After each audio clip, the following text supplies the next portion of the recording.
In ancient Israel, a miracle unfolded. A woman named Manoah and his wife who longed for a child were visited by an angel.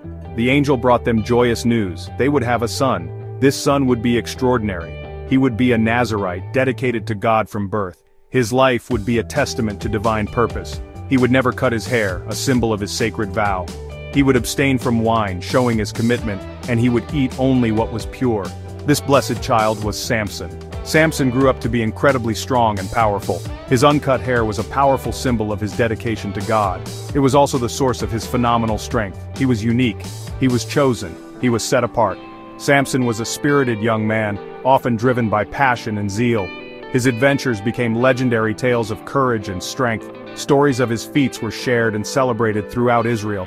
People marveled at his strength. They also respected his fierce determination. Samson was a force of nature. He was a hero to his people, a beacon of hope, and a formidable adversary to their enemies, the Philistines. One day, Samson embarked on a journey to the land of the Philistines. Along the way, he encountered a formidable lion. This lion was mighty and fierce. It roared with a powerful sound.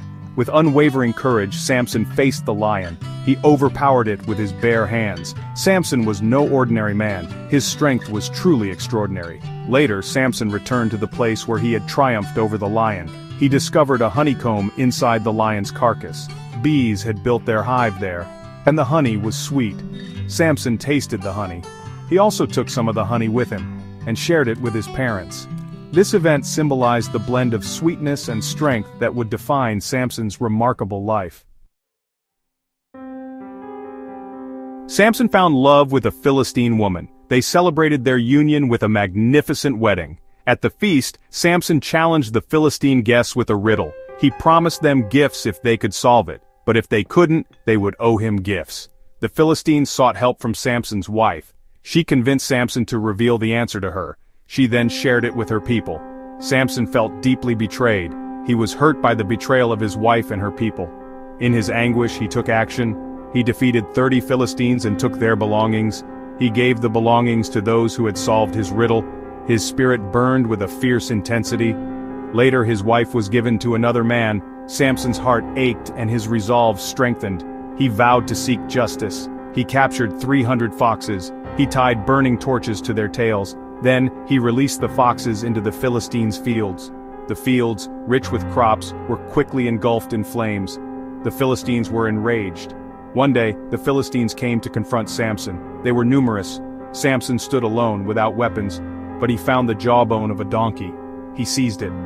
With courage, he charged into the Philistine army. With the jawbone, he triumphed over 1,000 Philistines. Samson found love once more. This time it was with a woman named Delilah.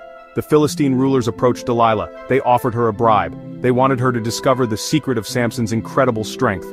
Delilah agreed. She valued wealth more than her love for Samson. Delilah asked Samson about his strength. She asked him persistently. At first, Samson refused to tell her, but Delilah was relentless. She wore down his resistance.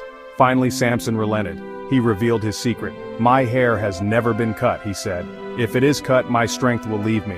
Delilah betrayed Samson. She called for the Philistines. While Samson slept, they cut off his hair. His strength left him. The Philistines captured Samson. They blinded him. They took him to Gaza. They made him work in a mill, grinding grain like an animal. Samson was a shadow of his former self. One day the Philistines held a grand festival in the temple of their god, Dagon. They brought Samson out to mock him. They had no idea what was about to unfold. They underestimated Samson one final time. Samson called out to God. He asked for strength. God answered his prayer. Samson pushed against the pillars of the temple with all his might. The pillars crumbled. The temple collapsed. Samson perished, along with thousands of Philistines. In his final act, he achieved his ultimate victory. He liberated his people from their oppressors, leaving a legacy of courage and resilience.